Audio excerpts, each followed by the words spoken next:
Hello प्यारे बच्चों, मैं वीरेंद्र शर्मा आज आपके लिए लेके आया हूं रैंकिंग में कंपेयर वाले क्वेश्चन का सॉल्यूशन। क्या होते हैं कंपेयर वाले क्वेश्चन? प्यारे बच्चे, इसका मतलब क्या है? कंपेयर का मतलब होता है तुलना वाले क्वेश्चन। क्या होते हैं तुलना वाले क्वेश्चन? आइए बच्चे देखिए क्या लिखा है। एन एम से अधिक बुद्धिमान है, एम वाई जितना बुद्धिमान नहीं है, एक्स वाई से अधिक बुद्धिमान है परंतु एन जितना नहीं। इन सब में सबसे अधिक बुद्धिमान कौन है? प्यारे बच्चे, मैं आपको बता देना चाहता हूं, ऐसे ही एक दूसरे से तुलना करना ही कंपेयर कहलाता है। आप लोगों ने बचपन में एक साइन के बारे में पढ़ा होगा, ये वाला साइन, जहां पर ये ओपन होता है यानी कि खुला हुआ होता है, वहां लिखा जाता है ग्रेटर देन यानी कि बड़ी वैल्यू, यानी यहां पे क्या होगा? बड़ा। और जहां पर ये जुड़ा हुआ होता है प्यारे बच्चे, यहां इसका सिरा जुड़ा हुआ होता है, यहां लिखा जाता है प्यारे बच्चे लेस देन यानी कि छोटा, यानी कि छोटा। आप लोग जानते हैं इस चिन्ह के बारे में। आइए इस चिन्ह के माध्यम से हम क्वेश्चन का सॉल्यूशन कैसे करेंगे।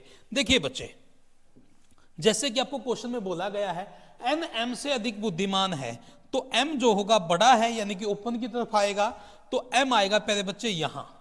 एम वाई जितना बुद्धिमान नहीं है, इसका मतलब क्या है प्यारे बच्चे? एम वाई जितना बुद्धिमान नहीं है, इसका मतलब वाई ज्यादा बुद्धिमान है किससे? एम से। यहां पे दो इक्वेशन बनी, एक ये। यहां पे बोला है एम वाई जितना बुद्धिमान नहीं है, इसका मतलब ये है भाई मेरे वाई ज्यादा बुद्धिमान है किससे? एम से। आगे क्या कहता है? एक्स वाई से बुद्धिमान है। अब वाई से भी अधिक इंटेलिजेंट कौन है प्यारे बच्चे? ओ एक्स है। ये लो। अब क्या कहता है? परंतु एन जितना नहीं। इसका मतलब क्या है? एक्स से भी ज्यादा इंटेलिजेंट कौन है प्यारे बच्चे? एन है। अब आपसे पूछा क्या है? इन सब में सबसे अधिक बुद्धिमान कौन है? तो आप लोगों ने देखा इन सब में सबसे अधिक बुद्धिमान क्या है? एन है। तो यहां आपका आंसर क्या होगा? एन होगा। एक क्वेश्चन और आपको कराते हैं, ध्यान से देखिएगा। ए बी सी डी और ई 5 नदियां हैं। ए बी से छोटी है लेकिन ई से बड़ी है। बनाते हैं क्वेश्चन। क्या बोला? ए बी से छोटी है, जो ए है वो छोटी है किससे? बी से। लेकिन किससे बड़ी है? ई से बड़ी है। तो यहां हम लिख देते हैं।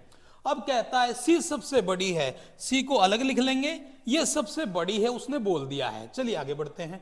और डी बी से कुछ छोटी। अब जो डी की वैल्यू है बी से कुछ छोटी का मतलब क्या है? बी से छोटी ही रही हो, कुछ हो या ज्यादा हो, छोटी तो छोटी होता है बच्चे। और डी बी से कुछ छोटी तथा ए से कुछ बड़ी, इसका मतलब क्या है? जो डी रही होगी, जो डी नदी रही होगी, बी और ए के बीच में रही होगी।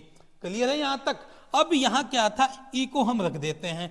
उसने बोला सबसे बड़ी नदी कौन है? प्यारे बच्चे, सी सबसे बड़ी नदी है। अब आपसे जो क्वेश्चन पूछा गया था उसका जवाब देते हैं। आपसे पूछा गया है कि सबसे छोटी नदी कौन है। तो अब डायग्राम को ध्यान से देखिएगा। हमने सभी को क्या कर दिया है? तुलनात्मक रूप से रख दिया गया है। तो सबसे छोटी कौन है? ई नदी जो है सबसे छोटी है। एक क्वेश्चन मैं आपके लिए छोड़ के जा रहा हूं प्यारे बच्चों।